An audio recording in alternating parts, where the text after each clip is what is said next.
Hello, everyone, and welcome to our Facebook Live. Happy Monday and happy Martin Luther King Day as well.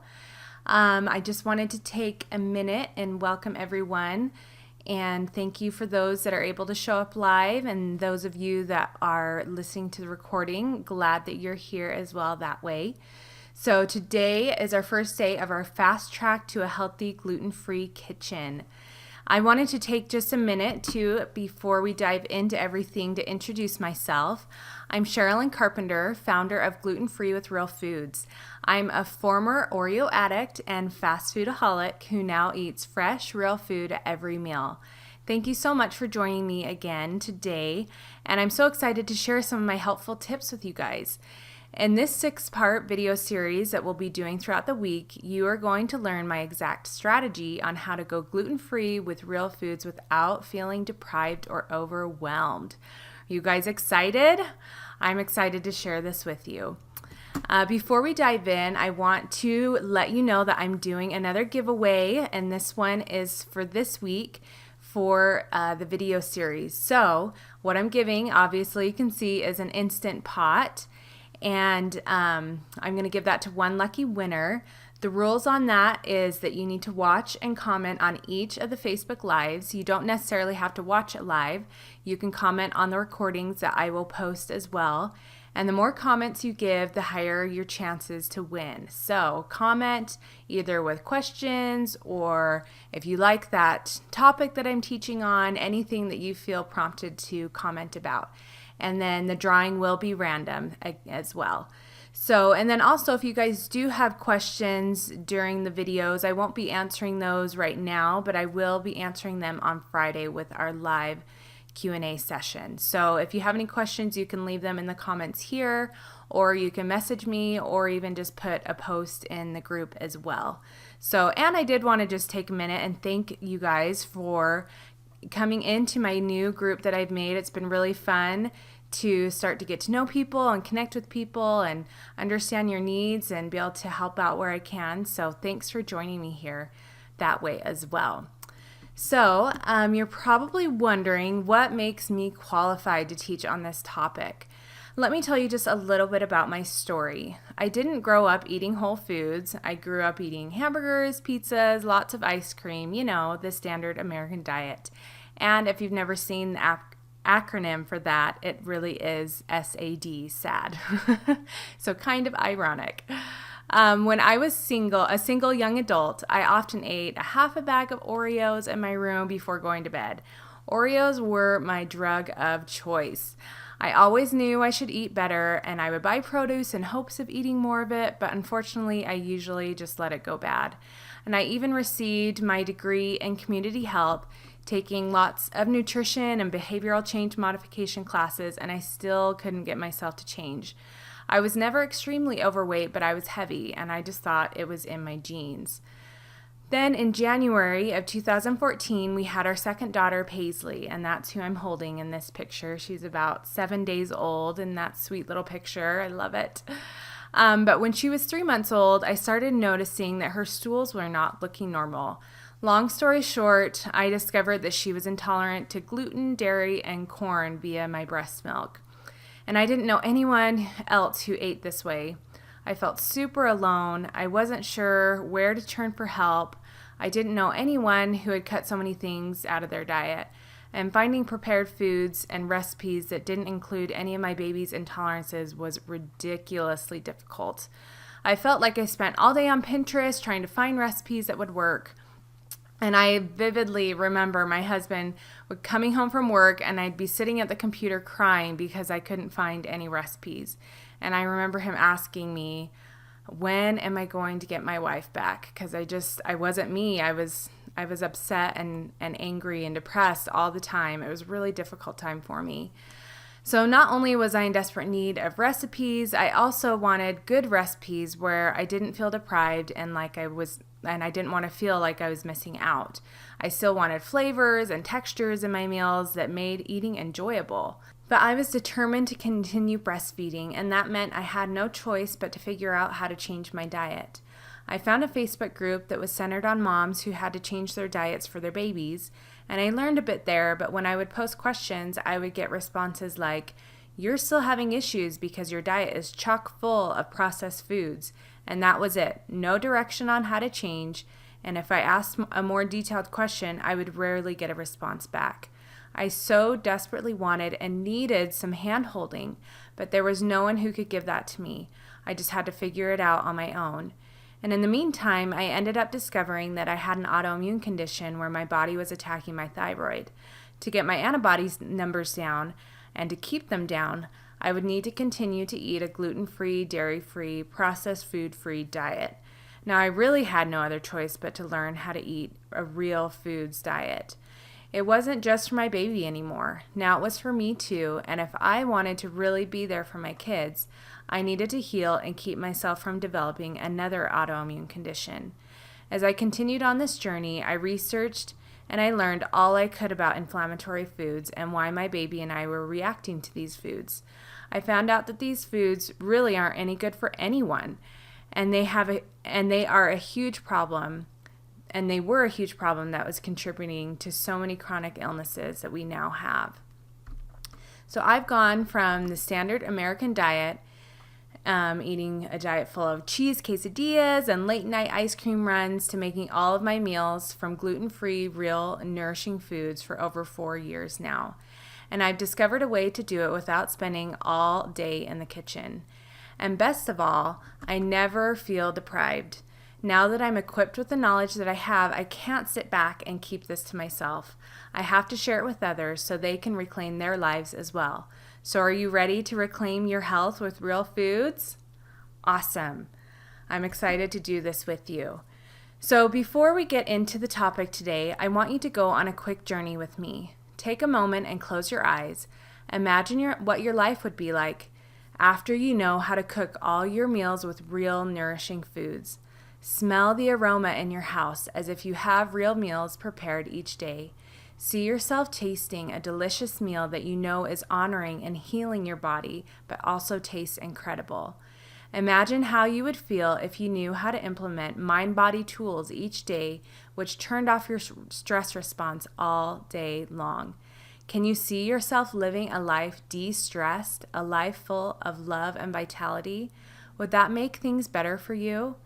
I want you to keep this in mind as we go through the 6 Facebook Lives I have prepared for you, because what you're going to learn this week is going to make it possible for all this to happen for you. Okay, you can go ahead and open your eyes now. So if you're on this Facebook Live today, my guess is that you are here because you either have some health issues related to gluten or one of your family members do. So I want to start our training out with a strong basis of understanding your gut and your overall health. So today we are going to go over what is my gut and how does it affect my health. First, I want to ask you a question. How many of the following symptoms are you currently struggling with? Digestive issues like gas, stomach aches, constipation, and/or diarrhea. And FYI, if you are frequently constipated or have diarrhea, this is not normal and is a major sign that you have some things going on in your body that could use some attention. And don't ignore these signs. What about low energy or painful joints? Do you have weak muscles, trouble sleeping, or either you can't fall asleep easily or you can't stay asleep? And what about indigestion, depression, or anxiety? That's definitely something that I've struggled with, and I feel like I've overcome through diet and mind-body tools. All of these issues are serious and they are all connected. The connection between your health issues lies in your gut. So what is your gut? Your gut is just another word for your digestive tract, which is made up of your mouth, esophagus, stomach, small intestine, large intestine, liver, pancreas, and gallbladder. And our gut is lined with tight junctions, you can see on the picture there, so that those perform a really important role in your health. These junctions are in charge of preventing molecules such as pathogens and toxins into your bloodstream where they can cause inflammation. They keep the bad guys out of your bloodstream, and they also help your body, or they're also responsible for absorbing the nutrients from your food. Your gut is in charge of killing invaders as well, and that is why 70 to 80% of your immune system is found in your gut. When the tight junctions are damaged and now no longer tight, aka leaky gut, if you've ever heard of that term before, that's what we're explaining, larger food particles make their way into the bloodstream and the body makes antibodies to attack these particles. Then, whenever the body sees these particles, it causes an unnecessary attack and therefore inflammation throughout the body. This is how food allergies and intolerances are created. Those particles from the food get into our bloodstream and our body starts to attack those. So whenever it sees those, it's going to have an inflammatory response. Let's talk about inflammation for a minute. This inflammation happens from a leaky gut, and it also causes many other issues throughout the body. Take, for example, those painful joints. The pain is caused by inflammation of the joints, and this inflammatory response is triggered by your gut. When you have chronic inflammation, your body's inflammatory response can eventually start damaging healthy cells, tissues, and organs. And over time, this can even lead to DNA damage, tissue death, and internal scarring. And all of these are linked to the development of several diseases, including type 2 diabetes, cancer, depression, cardiovascular disease, rheumatoid arthritis, obesity, asthma, and even neurodegenerative diseases like Alzheimer's disease. So tomorrow we'll talk a little bit more about inflammation, but this starts to give you an idea of what may be going on inside of your body. So let's go back to leaky gut now. I could spend a whole hour talking about leaky gut, but I'm going to just briefly go over things that can cause leaky gut. The first is stress. Chronic stress decreases the production of serotonin, a feel-good chemical that's also important for peristalsis, which is the movement of food through our intestinal tract. And we'll talk a little bit more about serotonin in our gut as well in a minute. But as a result, when that food gets stuck in our stomach and is not moving fast enough, then that leads to an imbalance of gut bacteria, and we'll talk more about that too. So those things, stress can be one of the main things that can lead to leaky gut, which, by the way, it took me a long time to figure that out. I'll tell you a little bit more about that part of my story later on in the video series. The next is gluten. If you don't know why gluten is giving you problems, maybe this little bit of information will help. So a protein found in gluten called gliadin actually triggers zonulin in our gut. Zonulin is in charge of opening and closing those tight junctions that we talked about a few minutes ago. It's normal for zonulin to open the tight junctions a little bit in order for nutrients and other molecules to get in and out of the intestine that are supposed to. But when the gluten triggers an overproduction of the zonulin, then the gut becomes leaky. Next is pharmaceutical drugs. So the main ones are, there's certain pharmaceutical drugs that can lead to a leaky gut. Antibiotics is at the top of the list. This is because they disrupt the delicate balance of the bacteria in our gut. Not only do they wipe out the bad bacteria, but they also wipe out the good bacteria that we need in our gut. Other drugs that play a similar role in leaky gut include NSAIDs, those are things like ibuprofen. So those are a couple of ideas to keep in mind. Other things are food additives. So a study done in 2015 found that food additives such as sugar, salt, emulsifiers, and gluten contribute to intestinal permeability, or loosening of the tight junctions in the gut lining. Two of the most common emulsifiers are polysorbate 80 and lectin. You'll find these in ice cream, gum, and even some vitamins, which is frustrating. And honestly, soy lectin is found in almost every packaged food, I feel like. These additives can also cause inflammation in the gut because your gut may not recognize what you have eaten as digestible food and instead sees it as an attacker. So again, this causes the body to turn on its antibodies as if it's fighting an infection.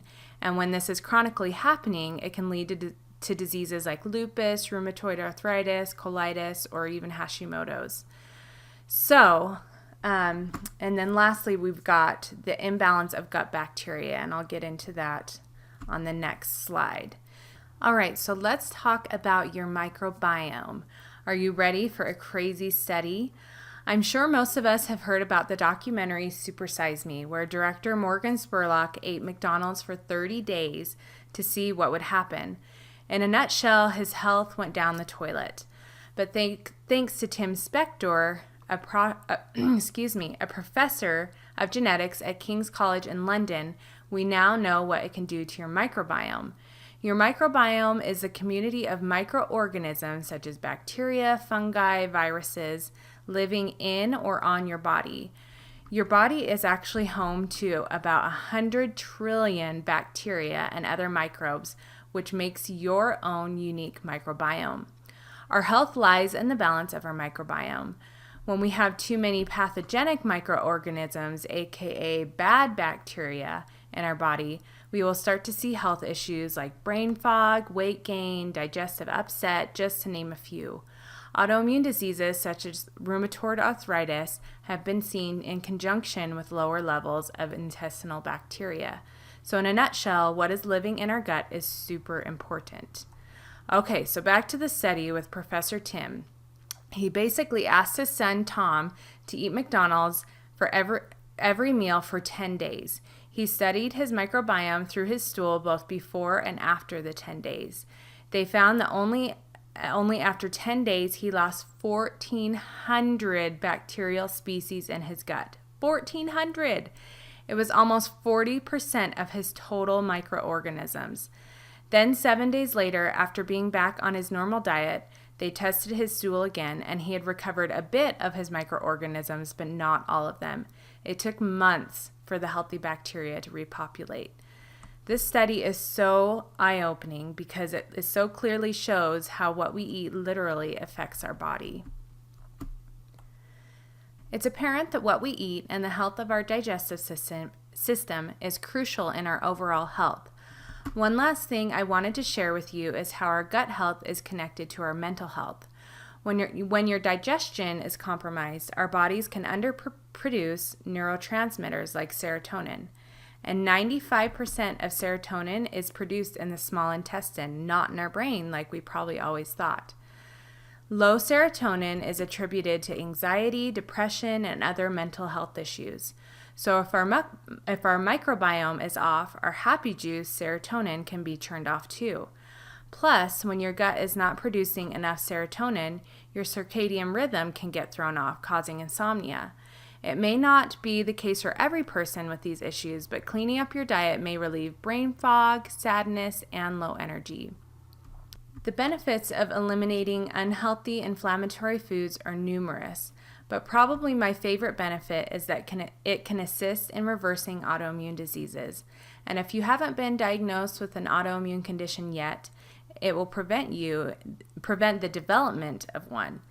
And even if certain diseases run in your family line, how you eat, as well as learning how to turn off your stress response, can actually assist you in turning genes off. I call these dirty genes, basically genes that cause issues that we don't want. So in other words, there are certain things in our diet, environment, or mental state that can trigger or turn on genes. So if we nourish our body in all aspects, we can completely avoid triggering those dirty genes. Think about it. A family is genetically predisposed to diabetes. One sibling eats unhealthy foods all of their life, never holds back on sugar, and becomes obese as an adult. As a result, becomes diabetic. The other sibling eats real foods and avoids processed foods. This sibling stays thin as an adult and never develops diabetes. Can you see how our choices can trigger diseases now? You should be rejoicing. This means that you are not a victim to your genes you received from your parents. The power to live a life of vitality is in your hands. Between choosing to truly love yourself, daily turning off your stress response, and nourishing your body with gluten-free, real foods, you can embrace the fullness of life. Healing is possible. Knowledge is power. And as we continue in our trainings this week, you are going to see how it's possible to start healing your gut by replacing your current food choices with healthy, healing foods. and you're going to find out how to do this without feeling overwhelmed or deprived.